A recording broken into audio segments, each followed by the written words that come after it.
Friday, August 10th, 10 a.m. Mountain Time, 2018.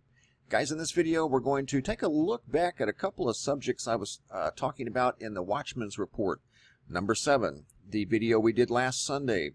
In this video, we talked about the shorelines of Cancun, Barbados, a lot of areas through the tropics. And the reason I mention through the tropics is because of high UV through the tropics.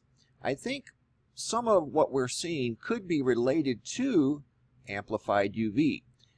Naturally, the equator area of the Earth is always known for higher UV. That's just the way it's always been. But on years like this year, and actually more so this year than last year, but we're seeing higher UV numbers even higher up the latitudes, which is very unusual. Up in Amsterdam, the Netherlands, saw a UV not too long ago of over 9, which is unprecedented. They don't have UVs over 9 up there, but here's proof of a 9.4 total UVAB from the Netherlands. But the reason I'm even bringing that up is because you can see here Freights Bay. This is along the shores of Barbados. This is one of the things I talked about in the Watchman's Report video. I talked about the water looking like wine, remember that, along the shorelines? And it certainly does. Looks like coffee, maybe a strong tea. You can see as it's washing up, the little waves are even very, very discolored. What I think's going on here is there's an abundance of sargassum. It's a seaweed that occasionally just goes bonkers with regards to overgrowth along the shorelines. And we looked at pictures of the Cancun area, which Cancun is normally beautiful. It's one of the most beautiful places on earth. The white sands, the beautiful blue waters. That's why people go there to vacation. It's absolutely an incredible place to visit. And it still is. It's just occasionally that seaweed gets out of hand. And here's what I think could be causing it. Amplified UV. Higher UV levels are accelerating the growth of this particular seaweed, especially through the tropics. The tropics are known for higher UV, but let's say it's even higher, okay? Let's say a place like Florida, for instance, that's known for above average UV with regard to, let's say, Canada. Typically the UV's 3 or 4, maybe 5 on a good day or a high day. Florida, 10, 11 is a normal range. Well, let's say the UV in some places maybe is around 12, 13, or 14. That would induce the growth of seaweed, in my humble opinion. I think it would make it more abundant. It affects the DNA of life on Earth, so why wouldn't it? You know, that's just my look at this from a common sense perspective. The record red tide. I want to show you something here. You guys are familiar with the situation down in Southwest Florida with regard to the algae blooms. Red tide, blue-green algae that's wreaking havoc, especially, but not limited to, the southwest side of Florida. In fact, I've got pictures here that were sent in by a young lady by the name of June. This is on the east side of Florida, Fort Lauderdale. This was sent in on August the 6th. Look at the seaweed. Look familiar? It's just like in the picture right here. Same stuff, Sargassum seaweed. And here's another picture, Fort Lauderdale, Florida. And you can see it extends for quite a ways, all along the shoreline here. Sargassum seaweed. So to me, I think it's from amplified UV. I think this algae bloom is from higher UV than what we're normally used to seeing in these areas. And here's why. This story starts off and it says, record red tide, and it's dated August the 2nd, 2018. So it's just a little over a week old. Record red tide of toxic algae along the shorelines. Sanibel Island, Fort Myers, Cape Coral. We saw some bottlenose dolphins yesterday up around Venice. But here's the number I want you to pay attention to, because remember, everything is about numbers. Dozens of manatees and hundreds of sea turtles have died in the longest running red tide outbreak since 2006. 12 years ago, what was 12 years ago? Go to the website, click on this orange tab right here you see just above the sun. This is a graph that shows us when the last solar maximums and solar minimums were. The beginning of the last solar minimum started in 2006, dipped down 2007, 2008, 2009, and we started to come out of solar minimum in 2010. We are now dipping down into those same ranges as 2006 and 2007 with regard to solar minimum and the output of the radio sun, the frequency of the sun. Don't be confused with solar minimum being, oh, the sun's very quiet and the output should make the earth colder. It's not like that at all. In fact, it's quite the opposite. The less solar wind that we have protecting the earth, things can kind of get out of hand, at least, with regard to the environment, weather extremes. At least from my observations, that's what I've learned. So with regard to the record algae and red tide in southwest Florida, the seaweed that is taking over the shores of some of the beaches in Cancun, Barbados, as you can see here in this video. Let me reload it. Where the water looks like wine, that's an overgrowth of that seaweed. And this article was written August 6th, 2018. It says the Sargassum seaweed deluge is hitting the Caribbean shores. And where I just showed you was Barbados, and Barbados is way down here in the Lesser Antilles. It's the first island to the far east. And it was right in between some hurricanes last year. In fact, I think it was Hurricane Maria went right through this area. That's just a side note. That has nothing to do with the seaweed. But the seaweed overgrowth, you can see it around Barbados. I'm sure if we had access to some of these webcams along these beautiful shores down here, most of the webcams that I've found simply don't work. They would probably look very similar. And one thing I'd like to talk about here real quick, that kind of, to me, it tells us that it is related to possibly amplified UV or higher UV levels, is this. Basically, there's a part in here that says most of the shorelines that are, here we go. In fact, many of the beaches and resorts are clear. Check this out. The Sargassum seaweed is mostly affecting southern and eastern coastlines in the Caribbean.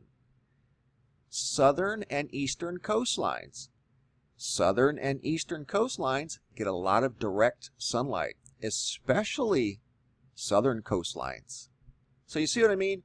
That's why me personally, I think, hey, it's just another side effect of higher UV. It's got to be. It's amplifying the growth of this seaweed. It's something that will slow down, I would say, in a few years, couple, 3 years. But in the meantime, until we exit solar minimum, and again, this is just my theory, until we exit solar minimum, you can see the solar minimum here at the website. Click on this tab right here. Until we exit solar minimum, the seaweed could continue. But that's one thing that I wanted to point out. Southern shores and eastern shores are the ones that are the most affected. So what is discoloring the waters? Sargassum seaweed. And we have a little video of the seaweed that I took, this was a few days ago. This is Barbados. This is more of an evening setting. The sun's off to the west.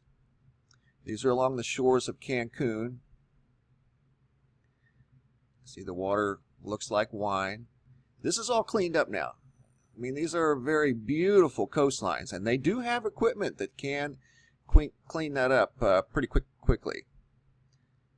But boy, when it comes on, it comes on. And you have to ask yourself, what could you do to prevent it? What if you built some sort of and you wouldn't have to build much, it would just require some rope that extended out offshore, maybe, as far as you can see here, this thickest seaweed. Maybe out a little farther. But if you could somehow install some portable shade to where that UV is not penetrating as deep as it normally would, and it's triggering that seaweed to reach up.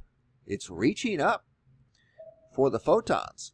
So maybe some sort of shade. You know, if you built some sort of a roped off floating corral along these shorelines, that you could put things in there that block the sunlight during peak solar hours, and then remove them, or somehow, you know, move them off to the side so people can enjoy the beaches. I think it would slow down. At least it's worth a try. At least it's worth a try. You don't really have too much to lose. It's better than this right here. So anyway, I wanted to share that with you guys. That's why the waters are discolored. It's from that seaweed. Possibly the record red tide, I think, is being influenced, and this green-blue algae is being influenced by UV. You can see the dust cloud on a different subject is making its way well into the entire Gulf of Mexico. I have another camera here. You can see the dust. This is from Cancun as well. This is this morning's sunrise, and you can see the last look from the camera. It's very, very overcast and a lot of dust in the sky. That's from Cancun. If you look at where Cancun sits, it sits right in here. So that dust is very real, and it's headed towards Texas, Louisiana. It looks like it's going to make landfall somewhere around Mississippi, especially Texas, all of Texas. And this is a camera from East Florida, and you can see it looks hazy way out to the east, out in the Atlantic, or as far as you can see in the horizon, and that's dust. I was going to show you this yesterday, but it was already dark. It goes back to the Sahara, and you can see right here, this is where the camera's positioned, right here by Jupiter, Florida, just north of West Palm Beach, right in this area. So you're looking at the dust that's offshore. So it's not as overwhelming as what they're going to see in the Gulf of Mexico and the Yucatan, but a lot of dust still persisting, and it's not going away anytime soon. It's a global event. We're feeling it out here in Arizona. Luckily, we've had some rain to kind of clear out the air, but unfortunately, these rains, like we had last night, knocked out power to several hundred people through the area the storms went through last night around midnight. And I'm telling you, at one point, they seem to have, at least what I saw in a video report, which is, if I can find it, right here, looked like hurricane force winds. This is from last night.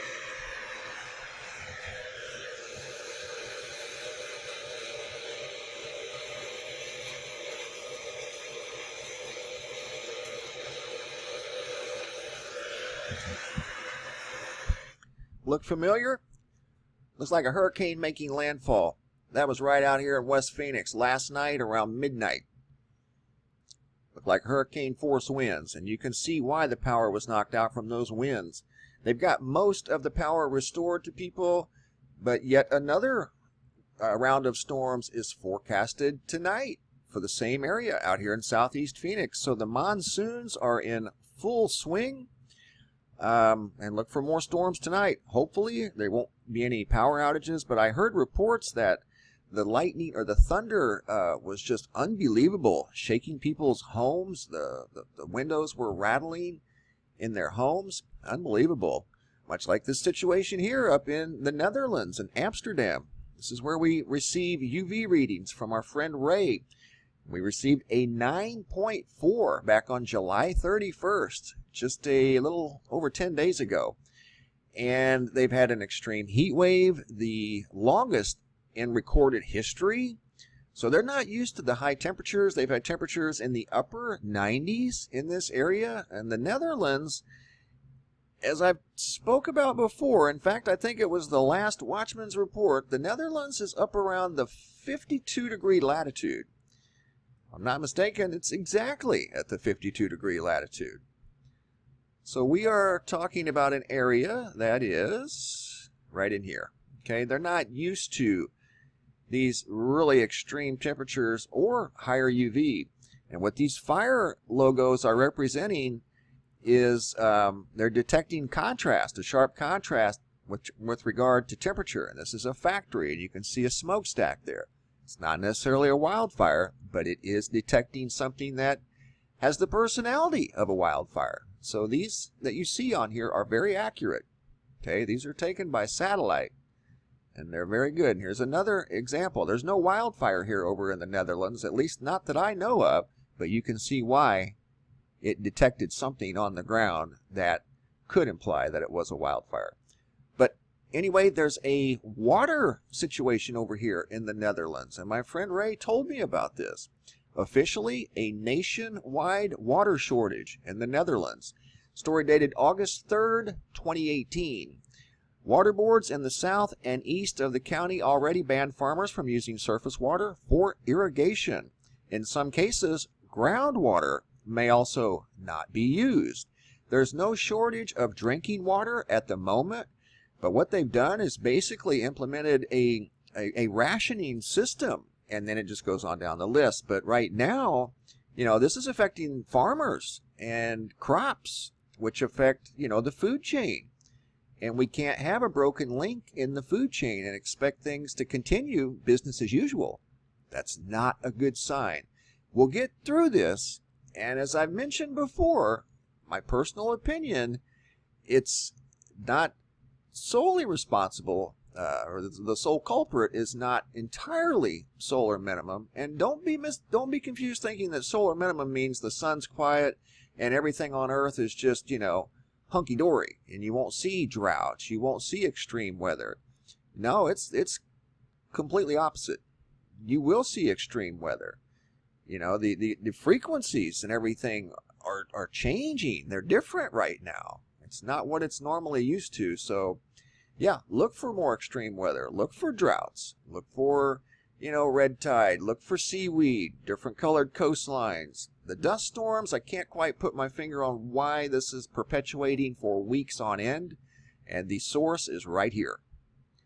And it's a global event. You've got dust all over the globe in some capacity. The green represents dust. It may not be visible, but if you spend enough time outside, you can eventually you're going to start to feel it in your eyes. You can feel it in your sinuses. Some cases, like in these areas, you can probably taste it. It's that thick. The greener, it's higher up in the upper altitudes, so you're not necessarily going to feel it too much on the ground, especially if the winds are blowing. But I can see it on cars out here, and it's a different kind of dust. It's not the dust that we're normally used to. Global event that's showing no signs of letting up, guys. Anybody that has any pictures of the holy wildfire that's between Los Angeles and San Diego, if you could send those pictures to reports@mrmbb333.com, I would greatly appreciate it. Video as well. I'm looking for video and pictures from this area right here. I got some good pictures the other day as it first began. It's near the Cleveland National Forest, and that's another big wildfire in California. So they've definitely had a record-setting year. Anybody that has any pictures and would like to share them, you can send those to reports@mrmbb333.com. This is the situation over in Spain, and as you can see, the wildfire smoke from space. This is off the southern end of Spain near Portugal. Wildfires up in Spain. Dust coming up from the Sahara. Just not a real pretty picture at the moment, but they will get through it. Sad here to see these cars just completely roasted from the recent wildfires. Trees in the area seem to be A-okay. It doesn't make a whole lot of sense. It's hard to process what you're looking at here. The trees are good. That house over there is good.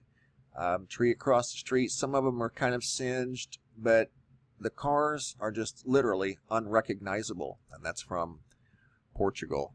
Very sad situation.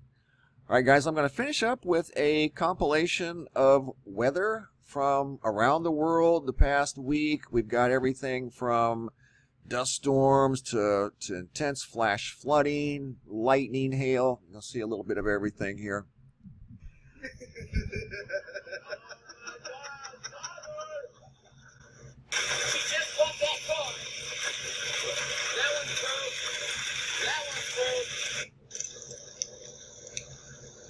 Oh yeah, because that's normal. That's crazy.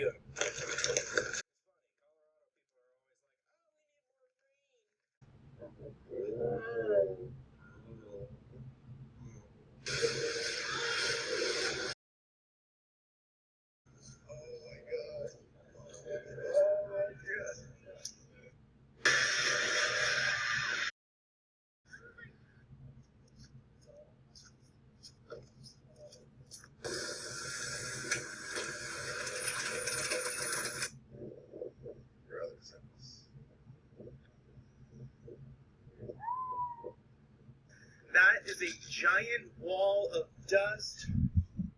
Once again, if anyone has photographs or video of the Lake Elsinore fire, you can send those to reports, if you don't mind, reports at MrMBB333.com. And that would be this wildfire right here. Thanks for watching, guys. Have a super day, and be safe out there.